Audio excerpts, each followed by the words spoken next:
வணக்கம். தமிழ் ஃபுட் கார்னரில் இன்னைக்கு நல்ல உதிரா கல்யாண வீட்டில் வைக்கிற மாதிரியே முட்டைக்கோஸ் பொரியல் பண்ண போகிறோம். இந்த பொரியலை ரொம்ப ஈஸியாக பண்ணிடலாம். இது எல்லா வகை குழம்பு சாதத்துக்கும் ரசம் சாதத்துக்கும் சைட் டிஷ்ஷாக வச்சு சாப்பிட்றதுக்கு நல்லாயிருக்கும். இப்போ இந்த பொரியலை எப்படி பண்ணுறதுன்னு பார்க்கலாம்.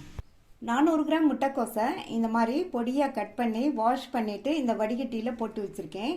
இது மாதிரி வடிகட்டியில் போட்டு வச்சோம்னா அதில் உள்ள தண்ணியெல்லாம் கம்ப்ளீட்டாக வடிஞ்சிரும். ஏன்னா நம்ம இந்த முட்டைக்கோஸை ஆவியில் வேக வைக்க போகிறோம். அதனால தண்ணி இல்லாமல் இந்த மாதிரி வடிகட்டியில் வடித்து வச்சுக்கோங்க, அப்போ கரெக்டாக இருக்கும். இப்போ இந்த முட்டைக்கோஸுக்கு தேவையான அளவு உப்பை இந்த மாதிரி சேர்த்துட்டு நல்லா ஒன்றா கலந்து விட்டுறலாம். இந்த கோஸ் வேகிறதுக்கு முன்னாடி அளவு அதிகமாக இருக்கிற மாதிரி தெரியும். வெந்ததுக்கப்புறம் இதனுடைய அளவு கொஞ்சம் குறைஞ்சி வந்துடும். அதனால் உப்பு பார்த்து சேர்த்துக்கங்க. அப்புறமா தேவைப்பட்டால் கூட நம்ம லைட்டாக சேர்த்துக்கலாம். இதை நல்லா ஒன்று போல் இந்த மாதிரி பெசரி விட்டுக்கலாம். அப்போ தான் எல்லா பக்கமும் உப்பு பரவலாக இருக்கும். உப்பெல்லாம் எல்லா பக்கமும் பரவுற மாதிரி நல்லா கலந்து விட்டாச்சு. இதை ஆவியில் வேக வச்சிடலாம். இட்லி பாத்திரத்தில் தண்ணி கொதிச்சிட்ருக்கு. இட்லி தட்டை வச்சுட்டு உப்பு கலந்து வச்ச முட்டைக்கோஸை இதில் வச்சிடலாம். எல்லா முட்டைக்கோஸையும் இட்லி தட்டில் வச்சாச்சு. மூடி போட்டு 5லிருந்து 6 நிமிஷம் வேக வச்சுக்கலாம். முட்டைக்கோஸ் வெந்துட்டு இருக்கும்போது ஸ்டவ்வை மீடியம் ஃப்ளேமில் வச்சுக்கோங்க. இப்போ 6 நிமிஷம் ஆச்சு. முட்டைக்கோஸ் நல்லா கரெக்டாக வெந்திருக்கு. இதை விடவும் வேகக்கூடாது. இன்னொன்று முட்டைக்கோஸ் க்ரன்ச்சியாக இருந்தால் தான் இந்த பொரியல் நல்லாயிருக்கும். இப்போ இதை வெளியில் எடுத்து வச்சிடலாம். பொரியலை ரெடி பண்ணிடலாம். இந்த பேனில் 3 டீஸ்பூன் எண்ணெய் சேர்த்துருக்கேன்.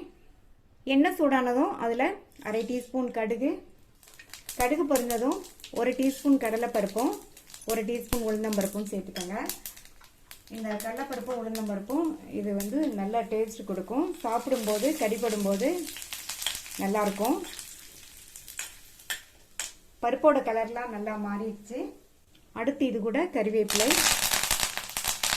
கட் பண்ண ஒரு மீடியம் சைஸ் வெங்காயம், 2 பச்சை மிளகாவை கட் பண்ணி சேர்த்துக்கோங்க. நான் 2 பச்சை மிளகாய் சேர்த்துருக்கேன். நீங்கள் உங்கள் காரத்துக்கு தகுந்தபடி சேர்த்துக்கோங்க.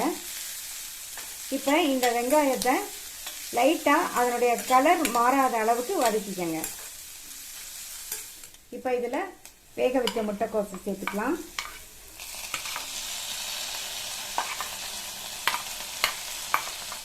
முட்டைக்கோஸை சேர்த்துட்டு நல்லா இந்த மாதிரி கலந்து கொடுத்துருங்க.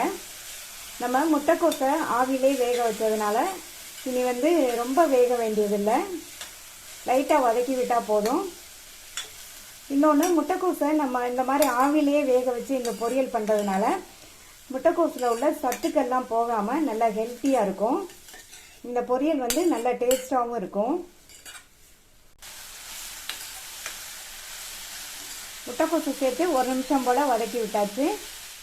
அடுத்து இதில் ஒரு அரை டீஸ்பூன் போல் சீரகம் சேர்த்துட்டு மறுபடியும் நல்லா ஒரு தடவை திரட்டி கொடுத்துடலாம். இப்போ இதில் தேங்காய் துருவல் சேர்த்துடலாம். நான் இதில் 4 டேபிள் ஸ்பூன் தேங்காய் துருவல் சேர்த்துருக்கேன். இந்த மாதிரி தேங்காய் துருவல் நிறைய சேர்த்தோம்னா பொரியல் பார்க்குறதுக்கும் அழகாக இருக்கும், சாப்பிட்றதுக்கும் நல்லா டேஸ்ட்டாக இருக்கும். தேங்காய் துருவலை சேர்த்து நல்லா ஒரு தடவை சிம்லேயே வச்சு மிக்ஸ் பண்ணி விட்டுருங்க. ஸ்டவ் ஆஃப் பண்ணிடலாம்.